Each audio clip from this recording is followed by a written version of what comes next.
수요일과 월요일에 마련하는 코너입니다. 뉴스게임 뉴스의 행방을 함께 예견해 보지요. 12월의 뉴스게이머는 시사평론가 박상병 박사세요. 제 옆에 나와 계십니다. 어서 오십시오. 네, 안녕하십니까. 12월이어서 다음 주가 연말 특집이 예정이 돼 있어요. 아, 그럼 오늘이? 마지막 날입니다. 아, 마음이 왜 편안하죠? 아주 편안합니다. 좀 불편하셨어요? 아니요. 그동안에 어려워서. 부담스럽죠. 왜냐면은요. 예. 이 정치의 게임은 당사자도 몰라요. 당사자도 몰라요. 당사자가 모르는데 예. 제3자가 애매하다고 말할 수 없잖아요. 결론을 내렸는데 일주일 내내 굉장히 조바심해요. 애청자분들에 대한 미안함도 있지만은 예. 이렇게 예지 능력이 없어가지고 어떻게 정치를 펴놓나 할 말이 없는 대목이거든요. 그나마 다음 주에는 방송이 없다 하니까 오늘은 편안하게 하겠습니다. 본인도 모른다는 얘기가 딱 맞는 것이 일부에서 박영선 의원 인터뷰 우리 했잖아요. 네. 근데 박영선 의원도 시원하게 본인의 이야기인데도 말씀 못 하시더라고요. 네, 그게 왜 그러냐면요. 예. 무능하고 또는 결단이 없어서가 아니고 정치의 변수가 워낙 많아요. 생물 아닙니까? 동물이에요, 동물 지금은. 맞아요. 생물 그러다 보니까 네. 어떻게 변할지 자신도 모르는데 그래요, 미리 그래요. 결단을 내리기 어렵다 보니까 한 달 뒤, 일주일 뒤를 어떻게 합니까? 바로 오늘 이야기도 네. 참 한치 앞을 내다볼 수 없는 건데 뭐냐면 선거구 협상 얘기입니다. 오늘이 벌써 12월 21일. 이거는요, 진짜 당사자도 몰라요. 진짜 몰라요. 당사자도. 네. 어젯밤에도 결국은 2+2 회담이 있었는데 결렬이 또 됐습니다. 그렇죠. 네. 지금 국회의장이 연말까지 안 되면 내가 진짜 직권상정할 수밖에 없다. 이런 얘기까지 나올 정도로 직권상정 얘기가 나올 정도로 핫한데 우선 예측 들어가기 전에 먼저 네. 좀 설명을 해 주실 것이 대체 왜 이렇게 선거구 협상 얘기가 안 풀리는 겁니까? 뭐가 문제입니까? 유불리가 너무 뚜렷해요. 무슨 말씀이세요? 유리한 거 불리한 거. 쉽게 말하면은 예. 헌법재판소가 현행 3대1 인구 편차를 2대1로 줄이라. 그럼 그대로 줄이면 되잖아. 간단한데. 그러니까 이거잖아요. 농촌하고 지역하고 인구 편차가 너무 크니까 네. 최소한 2대1은 돼야지. 도시가 2면 농촌이 1은 돼야지. 1대2는 돼야지라고 했는데 그렇게 되면은 아니, 그런 뜻이 아니에요. 예. 그런 뜻이 아니, 농촌은 그게 아니고 예. 인구 비례 상한선과 하한선의 인구 비가 2대1. 그렇죠. 그러니까 10만에서 20만 정도까지 가야 되지. 10만에서 어떤 경우는 30만까지 그러니까요. 가거든요. 예. 그런 뜻이거든요. 1대 3은 안 된다는 거잖아요. 그렇죠. 그러니까 2대1로 가야 되는데 거기까지를 올해 말까지 바꾸라. 예. 라고 얘기를 했어요. 그러면 제일 쉬운 방법은 지역 인구가 너무 많은 도시 지역구를 막 쪼개면 되지 그렇죠. 않습니까? 농촌 통폐합하고 6개, 7개 군을 합치면 간단한 거죠. 예. 그러면은 강원도 같은 경우에는 지역구가 몇 개 될까요? 너무 줄어드는 몇 개밖에 안 돼요. 너무 줄어드는 농촌 같은 경우는 전혀 익한계가 없는 예. 옆에 있는 군하고 한 선구가 돼버려요. 예. 6개, 7개 군하고. 이것이 맞는 거냐. 이건 안 된다. 그래서 안 그래도 농촌이 소외되고 있는데 예. 농촌을 이런 식으로 가면 안 된다. 그럼 어떡하느냐. 그럼 농촌 지역의 의석수를 지금까지는 현행 유지하자. 예. 방법이 없잖아요. 그러면 도시를 막 쪼개면 되는데 그러면 전체 의석수가 너무 늘어나고. 너무 늘어나요. 그러면 의석수를 늘리면 되는데 의석수는 300석으로 하자. 국민 여론이도 안 돼요. 그렇죠. 자, 그럼 300석 안에서 짜 맞춰라. 네. 그러다 보니까 그러면은 어쩔 수 없이 지역구를 늘리자. 비례대표는 지금 아무도 목소리를 못 내잖아요. 예. 지역구 현역 의원들은 자기 텃밭이 있는데 그렇죠. 비례대표는 내년에 아무도 모르잖아요. 예, 예. 만만한 게 비례대표거든요. 비례대표 그러면 줄이자. 비례대표를 줄이는 쪽으로 전체 나가 잡자. 의석수는 유지한 채 어떻게 좀 해보자. 그러면은 비례대표를 줄이면은 이건 다 소수 정당이나 야당이 불리하잖아요. 또. 그러네요. 그러면은 여당에서 그만큼 뭔가 달라. 그게 뭐지?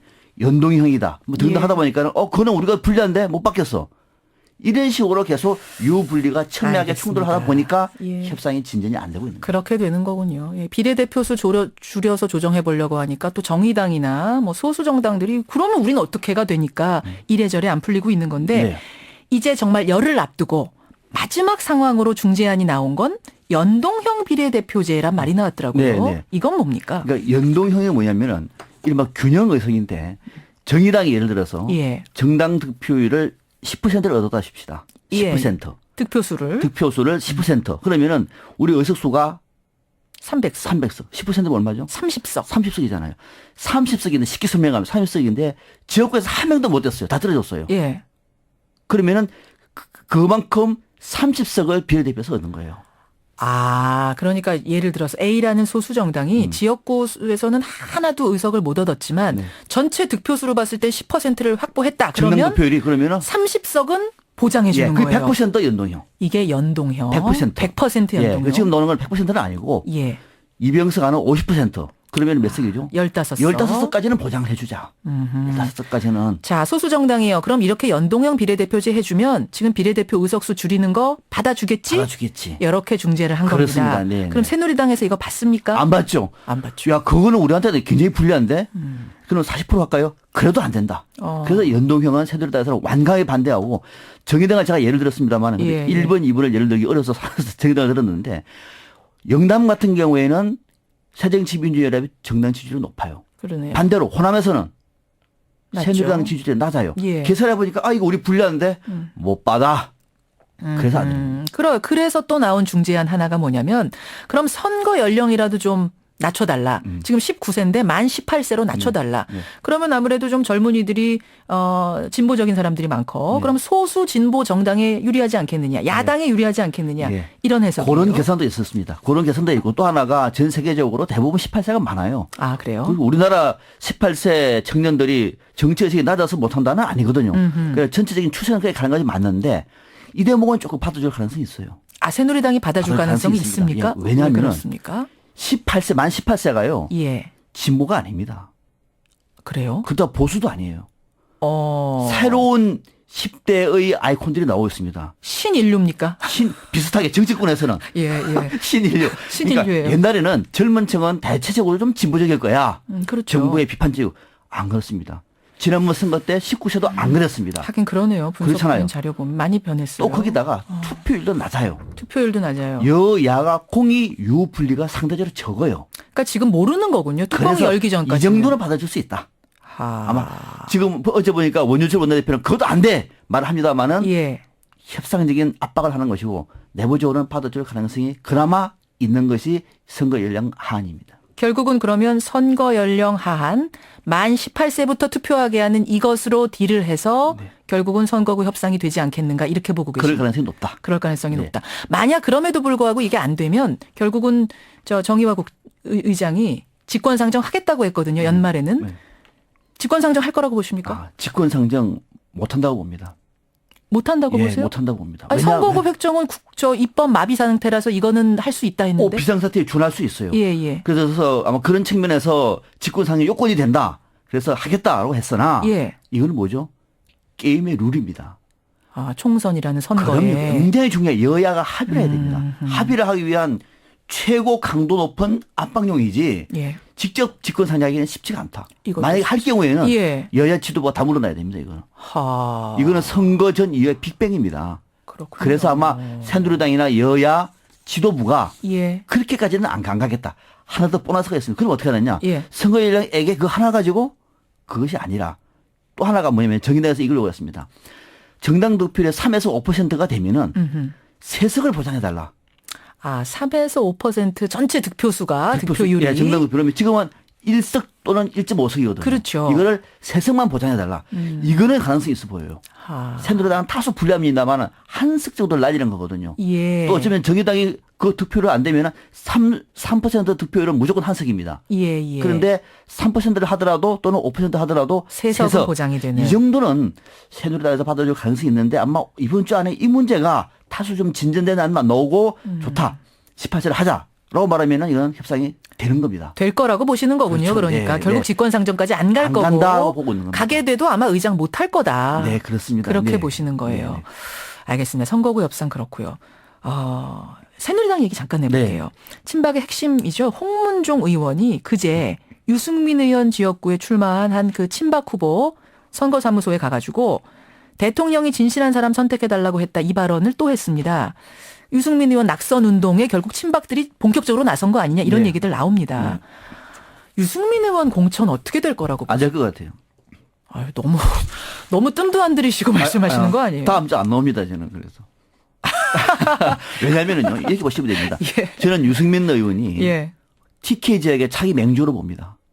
그렇게 차기 맹주입니다. 박근혜 대통령 이후에 포스터 박근혜입니다. 아니 지금 박근혜 대통령이 힘을 이렇게 안 실어주고 있는데도 맹주라고 그렇습니다. 보세요? 박근혜 대통령이 이제는 대통령 물러나시니까. 이제 물러나시잖아요. 예, 물러나시면서 항상 또 정치권에 왔다 갔다 할 수 없습니다. 그러면 아. TK를 대표할 수 있는 인물이 누가 있죠?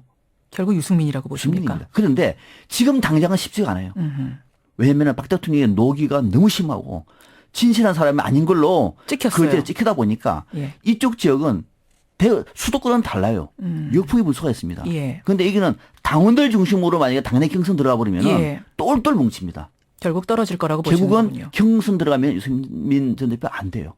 그럼 자, 어떻게 해야 된다고 안 되면은 보세요? 예. 안 되면 말죠. 이렇게 말하면 끝나요, 그냥. 근데 그것이 아니라 안 되면은 바로 이러한 잘못된 정치, 예. 청와대가 지시하는 이 정당의 이런 체제에 대해서 나는 싸우겠다.